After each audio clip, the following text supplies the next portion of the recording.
আমাৰ সকলোৱে হিয়াৰ আমঠু জুবিনদাৰ সমাধি ক্ষেত্ৰত এই পবিত্ৰ সমাধি ক্ষেত্ৰ সোণাপুৰ পাটৰকুছিত আজিও হাজাৰ হাজাৰ তেখেতৰ অনুৰাগীয়ে আহি ইয়াতেই তেখেতৰ সমাধিস্থলত চাকি খলিতা জ্বলাইছে, তেখেতৰ আত্মাৰ চিৰশান্তি কামনা কৰিছে। আমি অসমৰ এজন সন্তান হেৰুৱালোঁ, অসমৰ এজন ৰজা হেৰুৱালোঁ, অসমৰ শক্তিক আমি হেৰুৱালোঁ। এই সমাধি ক্ষেত্ৰ এতিয়া মন্দিৰলৈ পৰিণত হোৱা দেখিবলৈ পোৱা গৈছে, কাৰণ ইয়াতে লাখ লাখ তেখেতৰ অনুৰাগীয়ে আজিও আহি তেখেতক ঈশ্বৰৰ ওচৰত প্ৰাৰ্থনা কৰে, চাকি খলিতা জ্বলাই ঈশ্বৰৰ ওচৰত তেখেতৰ আত্মাৰ চিৰশান্তি কামনা কৰে। গতিকে চাওক, এই দৃশ্য কিন্তু কেতিয়াও দেখা নাছিলোঁ। এখন সমাধি ক্ষেত্ৰ কেনেকৈ মন্দিৰলৈ পৰিণত হ'ল। গতিকে চাওক, কিমান ভাল পালে এগৰাকী শিল্পীক, কিমান ভাল পাব লাগিব যাৰ বাবে নেকি এই সমাধিস্থলী মন্দিৰলৈ পৰিণত হৈছে। ময়ো তেখেতৰ এই পবিত্ৰ সমাধি ক্ষেত্ৰলৈ আহি চাকি ধূপ জ্বলাই ঈশ্বৰৰ ওচৰত প্ৰাৰ্থনা কৰিছোঁ, যাতে তেখেতে পুনৰ জন্ম লৈ এক মহামানৱ ৰূপত জন্ম লৈ অসমৰ বাবে যাতে যথেষ্ট ভাল ভাল অৱদান তেওঁ আকৌ আনিব পাৰে, দি যাব পাৰে, তাই ঈশ্বৰৰ ওচৰত প্ৰাৰ্থনা কৰিছোঁ। সঁচাকৈ জুবিন দা ভগৱানৰ এক অৱতাৰ আছিল বুলি ক'ব পাৰি।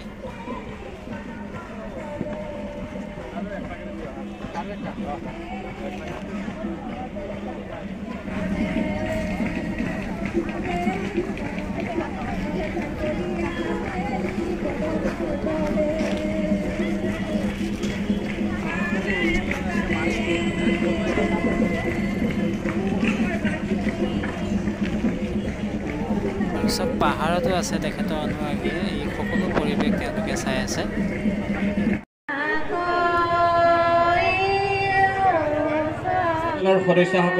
সদস্যসকলক তেখেতসকলৰ নাম প্ৰদৰ্শন কৰিবলৈ আমি অনুৰোধ জনাইছোঁ। আৰু ইয়াৰ পিছতে আমি সাজু হৈ থাকিবলৈ অনুৰোধ জনাইছোঁ শিলচাং নামতি দল।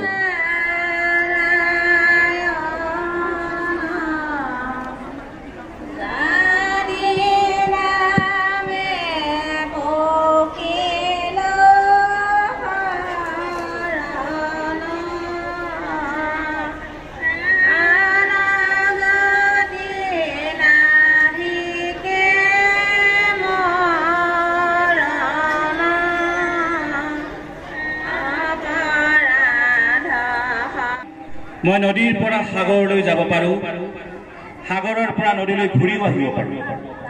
মাথো মোৰ ৰং সলনি হ'ব, পানীৰ সোৱাদ সলনি হ'ব। পাৰে পাৰে এৰি থৈ যাম অকল বালি, বালি আৰু বালি। বালি বৰ হিংস্ৰ, ঠাণ্ডাত শুকাই নিব তোৰ তেজ, গৰমত উপহাই নিব তোৰ দুভৰি। খোজ কাঢ়িব পাৰ যদি আহিবি, মই চুমা খাম তোৰ ৰক্তাক্ত দুভৰি। Be water, be selfless.